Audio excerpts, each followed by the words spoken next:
What's going on, Jerome? So we're indeed in the thick, THICC, of mock draft season. Zierlein, NFL.com, has really risen up and become one of the most prominent draft experts around the league.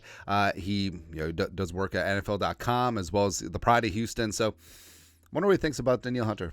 I don't know, man, but love and respect Zierlein's work. He definitely puts in that elbow grease, and he just released his mock draft 3.0. Now, earlier versions, the Vikings in 1.0 went Jared Verse, and in 2.0 went Dallas Turner. Now, 1.0 was out before Kurt had even left. 2.0 was out even before the Vikings trade up to 23. Nailed it. But now the Vikings are moving on up to the east side. Finally got a piece of the pie. And Kwesi Adofo-Mensah definitely gets his guy in mock draft 3.0. So let's dive on in. 1, Caleb Williams.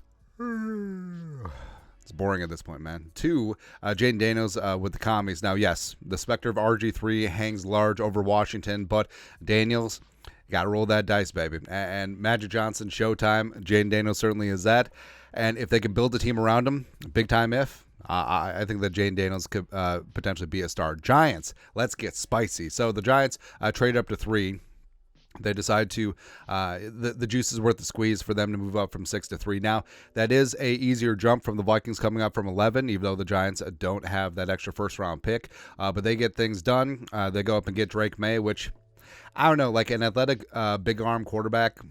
And didn't they just try that with Daniel Jones? Although Daniel Jones certainly does not have the hose of Drake May. But the Vikings, could they have done the deal with the Patriots? Sure. Would have cost them the 2025 first-round pick? Probably. So it is a spot where you do have to ask yourself, is the juice going to be worth the squeeze? But I actually kind of like the market setting its own price, because now the Vikings move up to 4. So the Vikings and Kwesi get things done. Kwesi gets Monty Ossenfort on the phone. Hey, Monty, what's up? All right, so the whole thing about the Cardinals' leverage is if there are multiple quarterbacks left. Now, if there's one quarterback left, I feel like that leverage does go down in a weird way. Like it seems backwards, but it's not. And also the fact that the Giants are the team that jumped up, I think that completely negates their negotiating position, because, I mean, the Broncos sure could sell the farm and give them multiple first-round picks, but also they don't even have a second-rounder because of the Russ trade. So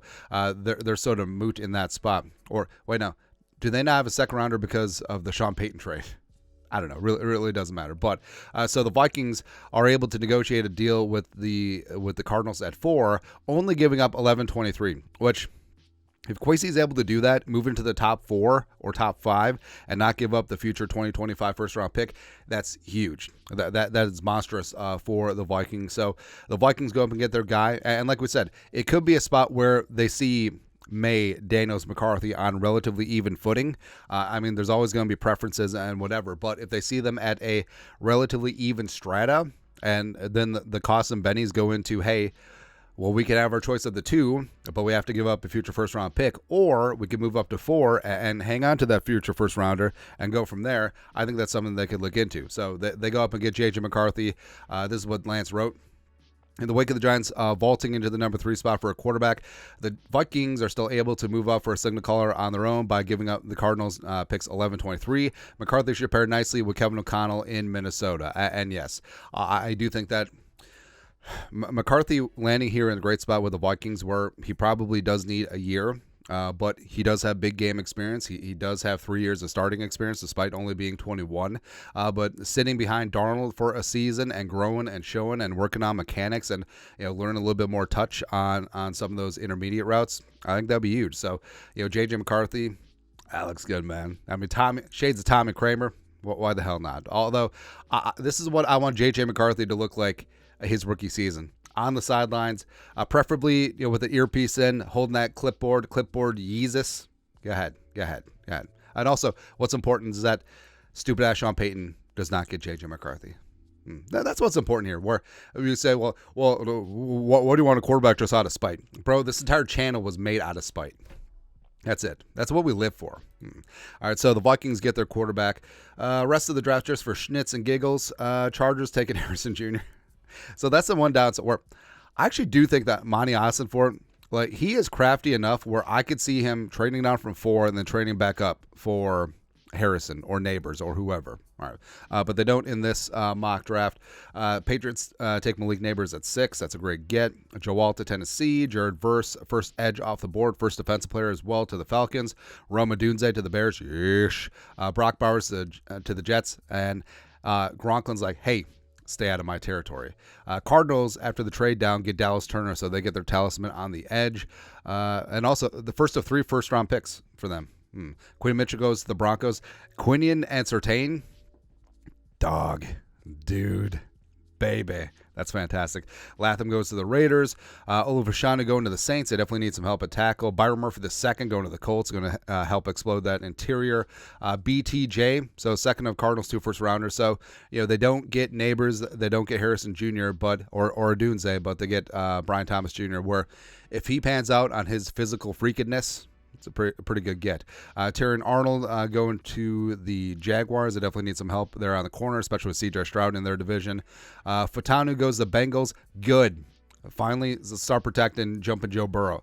Latu to the Rams. They need help in that front 7, getting a pass rush with Darnold retired. Fuaga going to the Steelers. Ooh, baby. I love it. I love it. So, Broderick Jones and Fuaga, let's go. Let's go, man. Dolphins. I think maybe the Dolphins could have broke the seal on offensive line interiors, but they go Chop Robinson in this spot where, they definitely could supplement on the edge as some of their edge rushers are coming back from injury. Nate Wiggins trying to lock things down in Philly. Graham Barton going to Seattle. Oh, man. So the Cardinals dealt in division with Seattle in this simulation. Wait, no, huh? Yeah, so I missed that then. So the Cardinals, trade with the Seahawks, who are at 16, blah, blah, blah. So they come up for BTJ. And the Seahawks take Graham Barton. That's a fantastic get. And probably center, but maybe guard. Either way, I'd be willing to put a couple of jelly beans that Graham Barton ends up being the best offensive lineman. Not just guard or center, but including tackle overall. Guyton goes to the Cowboys. Newman goes to the Packers. I hate it. The Commies make a trade with the Buccaneers, and first you buy the house, then you get the insurance. So Jaden Daniels, and then they make a trade to get Amaris Mims, the supersized tackle from Georgia. Also, the Cardinals take Kool-Aid McKinstry. So the Cardinals take Dallas Turner and BTJ and Kool-Aid. That's pretty good. It's a pretty good haul. Donovan Mitchell goes to the Bills. He's fast. There you go. Cooper DeJean to the Lions. Now, what's really interesting is that I feel like DeJean and Brian Branch could play a similar type role in the NFL. Now, yes, the Lions already have Branch. Well, now you got 2 of them. It's a good problem to have. You'll figure it out. Jordan Morgan goes to the Ravens. Yeah, they definitely need some offensive tackle help with Moses gone, as well as I've never bought into Ronnie Stanley. I feel like Ronnie Stanley is a product of Lamar's mobility. I don't know. Darius Robinson just adding another monster to that front 7 for the Niners. And then Ladd McConkey goes to the Chiefs. If this happens, the league done effed up because Mahomes and McConkey are going to be legit. A little legit, man. But that's it for the Vikings.